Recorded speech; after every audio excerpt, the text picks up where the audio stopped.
Manchester United versus Arsenal. And then so many fans, they are like, why is it that Manchester United will be starting their first match of the season against Arsenal? And then Arsenal fans too are like, why is it that of all clubs, why will it be Manchester United that they will be starting with? So that is the issue now. Manchester United versus Arsenal, 4:30 Nigeria time.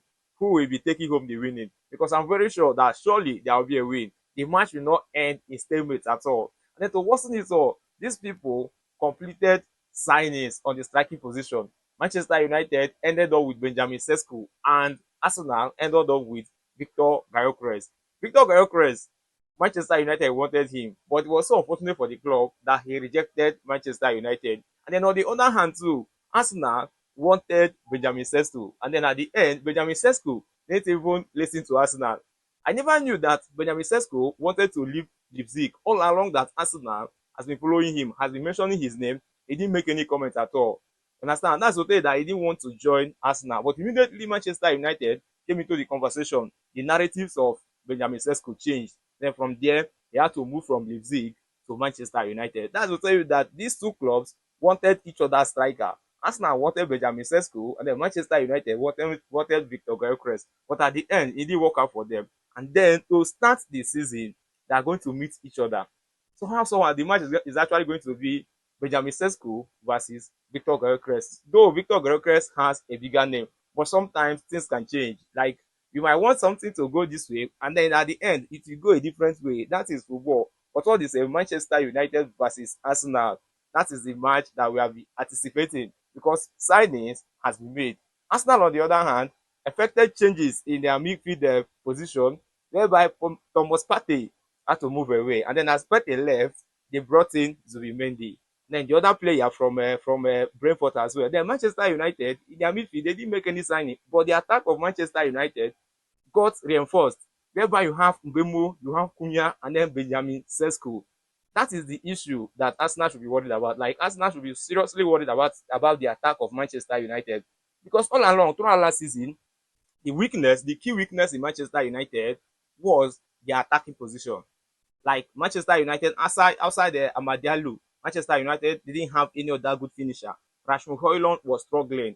Joshua Zexi, to at some point, he picked up. But as he picked up, injuries started disturbing him. You know that he got to a stage that he got fed up, like he became angry with the fans. But over time, he calmed down. He started doing well. But before you know it, he got hit by injury.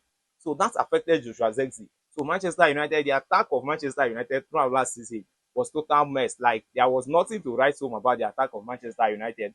But this season, as it is starting, it has been reinforced, and then which should be a worry, in fact, a big worry to Arsenal. How are they going to curtail the attacking force, the attacking energy of Manchester United strikers? That is the issue. Understand? Going from the fact that both of Sesko is new in the game. So I can't just wait for this match to start. Like I can't just wait. But one thing that I'm telling everybody, the fans of Arsenal, the fans of Manchester United, is that they shouldn't beat their chest and say that this side will be winning. Like Arsenal fans, don't say that because we had a better season in the previous season. We had a better outing in the previous season that we are going to win Manchester United. And then Manchester United struggled a lot to the extent that they nearly avoided getting relegated. So you shouldn't go in with that mentality that because Manchester United struggled, that it is going to be a walkover this time around. And also, we shouldn't take their performance from the preseason. You shouldn't rate them. You shouldn't judge them. You shouldn't just make your conclusion based on the side that is going to win, based on how they carried out their preseason games. Because Manchester United, they actually did well in preseason. Then Arsenal, on the other hand, their performance wasn't all that okay.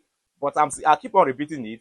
Do not judge these people by their preseason performance, because during that preseason, many of them, they are kind of being protective of themselves. You don't expect them to play as hard as they would have played if it were to be Premier League or Champions League game. You understand? Because preseason is just a kind of a warm up. Like you are playing it so that you can prepare yourself for the season ahead, just for you to pick fitness. Not that it is a game that you take serious like that. So you shouldn't judge these two sides based on their preseason performance. Because if you actually do it that way, at the end of the day, you are going to have your bubble busted. It's as simple as that. So Manchester United and Arsenal, like I can't really, this match should just kick off. It should kick off a sub, because Manchester United, those their signings, I really want to see them in the field. I really want to see what they can do in the field. As a fan, I wish that Manchester United would be winning it. So Arsenal all along in recent years has been doing better than Manchester United, but they don't really have that good record at Old Trafford. Understand? Arsenal don't really have that good record at Old Trafford. So for me, yeah, for me, I would say that Arsenal will be lucky if they go home with a point. Understand? If they don't get beaten at Old Trafford, they'll be lucky to go home with a point. So that's how I'm seeing it. But if you are to ask me the number of goals that will be scored, I can't really say the number of goals that will be scored. But I'm very sure that it is not really going to be an easy outing for the boys of Mikel Arteta. So I can't really wait. This match will just start. So looking at the midfield of Manchester United, that's going to be the ultimate decider of this game. If Manchester United will be able to secure that midfield, like if they succeed in taking that midfield from the like of Rice, Odegaard, and then probably Zubimendi, it is going to be an easy ride for them. But they shouldn't go instead of trying holding the ball like Arsenal players, because definitely those people will do it better than them. Rather, I just want Ruben Amorim to install Manuel Ugarte in that midfield position. That's what I want from him. Understand? So that he'll be a destroyer. He'll be the one that will be taking care of the tackles and every other thing.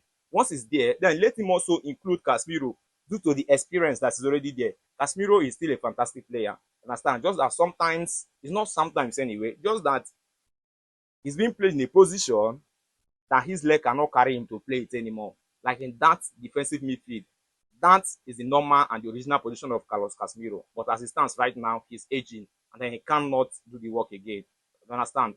By physicality, he cannot do it again. By athleticism, he cannot do it again. So it is best for him to install Manuel Ugarte in that defensive midfield, have Carlos Casemiro in the central midfield, and also install Bruno Fernandes to be the attacking midfielder. Once that happens, you will see creativity in Manchester United midfield. Then that is the key tool that I'm seeing, according to my own opinion, the key tool that I'm seeing that Manchester United will use to overrun Arsenal. In terms of attacking, Manchester United, they have been equipped properly in the attacking position. So I see no reason why chances will be created and then people that will finish it will not be there anymore. Unlike how it was during last season. Then talking about Manchester United defense since Ruben Amorim joined the club is not always the problem. They have not been the problem. Rather, the attack was where the problem lies. Yes, that was the problem of Manchester United. But right now, the attack has been taken care of. Then the defense too. The defense is to a reasonable extent very, very solid. Then the midfield is where the issue is. If Manchester United succeed in managing that midfield very well, I'm telling you at this very point that Manchester United will be bagging their first 3 points of the season against Arsenal, against the boys of Mikel Arteta. So let me know what you think in the comment section. Let's go.